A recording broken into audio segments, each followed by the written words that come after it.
Do you find yourself wasting time with prospects that there's no chance they're going to do that project with you? Well, let's talk about some ways to get around that and focus your efforts on your best clients. We'll talk about it in just a minute.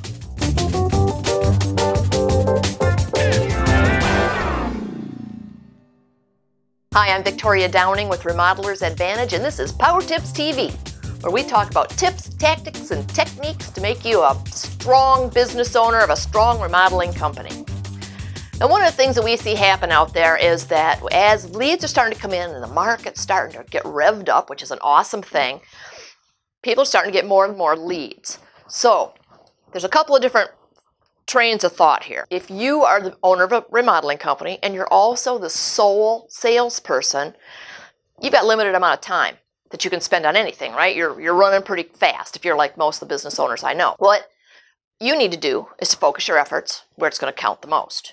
So you want to spend your sales time, your appointment time, that sort of thing on the clients that are most likely to buy from you, right? On the other hand, if you're a larger company, you've got salespeople, you can take as many leads as you can get pretty much, parse them out to the salespeople, and think about the philosophy that you want to go on all the leads you can possibly go on, because if you don't go on those leads, you're certainly not going to sell them. And if you've got salespeople and they've got the time, go on all the leads you can. So let's talk for a minute about how do you choose those clients that might be best for you. We call it pre-qualifying. Okay?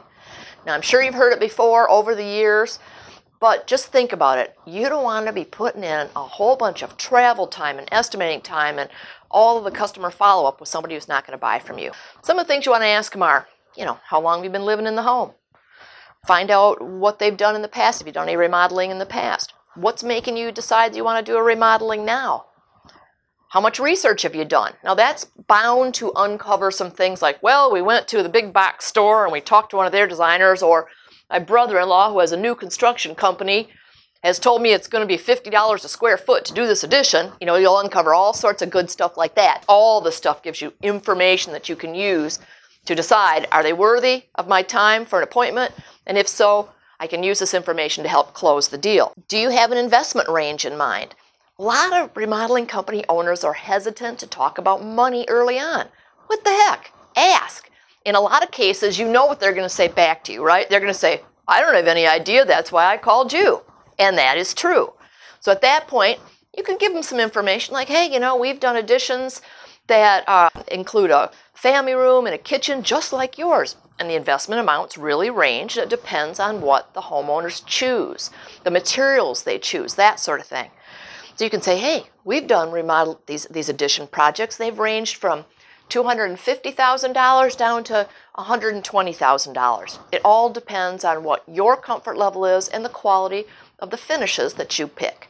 We can work with your budget, and it's driven by you. So that's something that you can bring up to give them an idea. Now, if you hear them, you're saying that lower end 120, and you hear them gasping for breath at the other end of the line, you know that might be a bit over their budget. And then you can determine, do you still want to go visit with them, talk to them about their project or not. Another thing to think about is whether or not you want to go out and talk to only one of the decision makers if there are more than one that'll be involved in the project.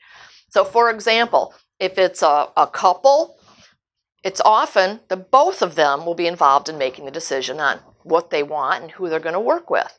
So if you can, it's best to work with both of them. So you might say, is anybody besides yourself going to be involved in making the decision to remodel what the project's going to be like and who you work with?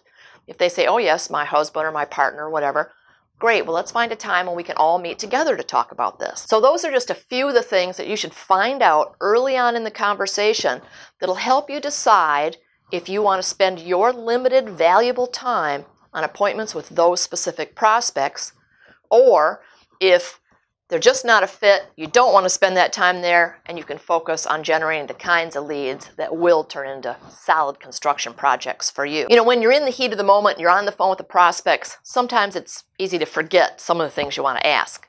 So I'd suggest that you use a checklist to make sure that you cover the major topics in that first conversation. Bonus time! Now, we've been talking about pre-qualifying your prospects, but sometimes it's easy to forget when you're in the heat of the moment.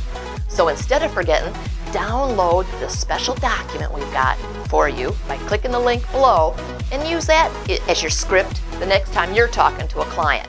Use your time wisely and sell those jobs. Thanks, and we'll see you next time.